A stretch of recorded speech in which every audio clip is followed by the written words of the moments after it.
What's up, guys? We're here at the regional. We got top 8 with Max. What'd you play today? I just played pure Snake Eye today. One of my favorite decks in a long time. This deck's awesome. Very, very cool. Any shout outs you want to give before we dive in? Yeah, a couple shout outs. Shout out to the guys who came up with me today, to Freddie. Shout out to Pat, Brian, and Dan. Shout out to all the Helly boys. Everybody but Dan topped. Shout out to Angus and Angus Broderick and Alex Zoo, as well as Jordan and Poopart. They all came and hung out with us last night. Yeah, I don't know. Shout out to everyone who came here. All the Helly boys. Shout out Beckus. Shout out to Beckus. Well, congratulations my playing the spirit fire deck of the format. Yeah, man. Before we dive into, like, comment, subscribe, and well, let's show us this fire. Yeah, so as a preface, this list is kind of odd because I don't like have all the cards. Okay, so 3 die What kind of budget player this is here? standard, not really, but three ash, 3 poplar, oak. I played birch today, jet, and 2 flambirds. So I think these main deck monsters are very standard. Nothing really too special here except birch. I actually really like birch today. I was kind of playing this just because I needed another extender because I don't have 3 copies of bonfire straight up.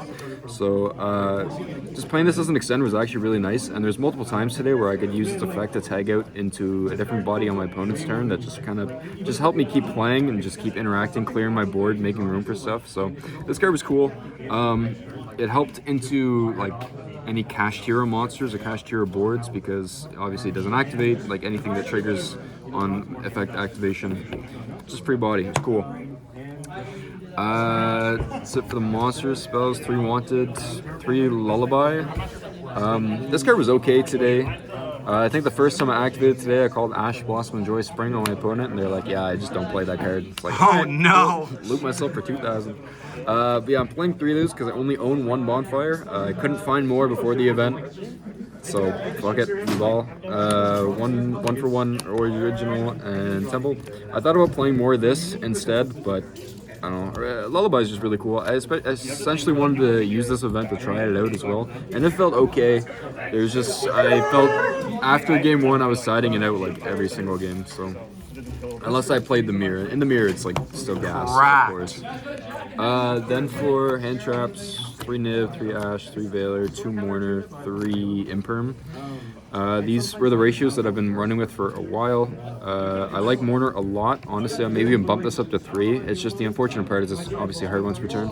But just in the shifter decks, obviously, anyone who does any effects outside of the main phase for like Veiler or like whatever, and just burning your opponent, like this card's actually really good. Everything else was fine. And then I also main deck 3 cross out and 1 called by. I just wanted to make sure my shit resolved today. I wasn't fucking around with no, losing to 1 imperm hands. Cross out, I notoriously really don't like this card because I find it's just like reactive and not active. Yeah, it's reactive but not active. Exactly. It doesn't feel great drawing into multiples, obviously, and you obviously need to play the cards to target. But today it was actually phenomenal. Like it won me a lot of games, so I guess we can say I forgive it. For the extra deck, it's very straightforward. I have Link Kribo, SP, IP, Hida, Dark, Unicorn, Princess, Celine, Raging Phoenix, Zelantis, Apo. I feel like all these links are very straightforward. And then my last linked spot was Underworld Goddess. This spot, I was debating between like 3 different cards. This could have been Access Code, Underworld Goddess, or Typhon. I ultimately ended up on this one just because it gave like another interaction for IP on my opponent's turn. Like obviously with you linking off a bunch of bodies and whatnot, your Flamber's getting popped by Princess and such, you can like just fill up your board with monsters. You can just link them all off in your opponent's monster for this. This can negate obviously everything on the field and also negate a monster, or I think it's just a card effect. Yeah, so just reborn from graves. So that can turn off Promethean, that can turn off Flambirds, that can turn off Oak. Like it's pretty cool. Another really cool interaction, which I'm pretty sure Pac talked about in his list, is that if your opponent ever activates talents on you and you're just sitting on an IP, like you can just link off your whole board into this. This is unaffected by cards that don't target, so their talents to take just basically doesn't resolve. So kind of cool. Everything else is really cool. I kind of wish I played Access Code because there's multiple times where I had a Celine line and I could have went Access Code and popped like 3 cards. It would have been really cool. Might try Access Code again in the future. And then just the Synchros, just the Formula Savage. How often did you make this? I made these every chance that I got. Pretty much only going first unless I like open Jet in my hand. There's no real reason to make Jet going second unless obviously you just have a bunch of gas in hand. But yeah, going first, I made these every chance I got. It just helps you play through interruption, makes you feel much more safe. Especially passing into your opponent. You don't know if your opponent's just going to bet to evenly you and just lose the game right there without them. Yeah. For the side deck, I kind of hated my side deck. I went through many different phases of this within the last 2 days, but whatever. I played 4 Bestials. This definitely could have been another Druistorm. I just wanted 4 different names, just like technically never breaking on them. They're best used, obviously, for their banish from the grave effect anyways, so it's like might as well just play the 4 different names. I didn't play a single light or dark deck today, I don't think, so like these just didn't come out. I played Raid Raptors. Didn't see them, so yeah, cool. These cards were gas today, though. Yes, sir. This shit, I recommend everybody play this. This stuff is so fucking Agreed. good. I can't even, like, this it was amazing. Huge shout out to Alex Zoo, aka Mr. Zoo, aka my goat. Got me these last minute because I really wanted to play them, just didn't have them. Shout out to him, absolute beauty. But yeah, these cards were disgusting. I think I only resolved Delta maybe once or twice, but I drew Gamma like 3 or 4 times today. Fucking crap. Actually disgusting card. I hit a shifter with it today. No, you did! I did hit a shifter with it today. Shout out to Royal. Royal still won the match, but you know what? We take the little victories, right? We take the little victories.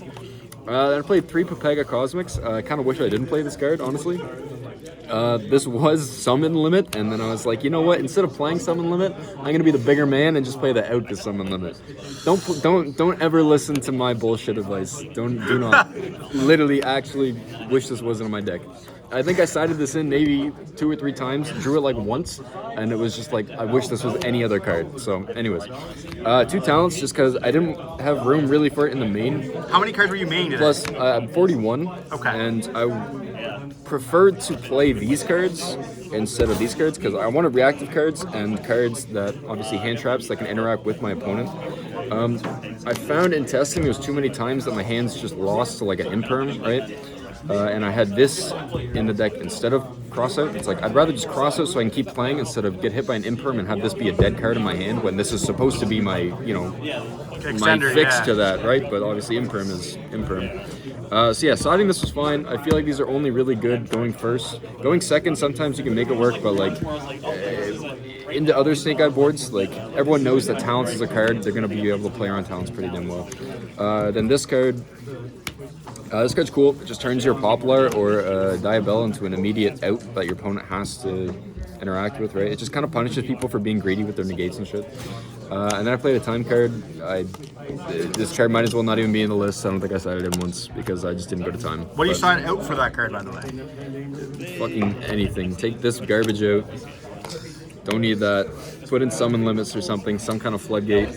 Don't try and be the bigger man. Just play the floodgates. What do you take out of your extra deck for the Agave Dragon? Oh, usually just the Goddess, because this just very rarely comes up. Other matchups that like just don't have fires, you can take out this. You can take out the Formula because like sometimes you just want to go straight into Baron. Like it's pretty flexible, but usually it was just the Goddess if I did side it in. But I don't think it went in once today. Anyways, congratulations on your top 8, and thanks, man. Hopefully we see you again soon.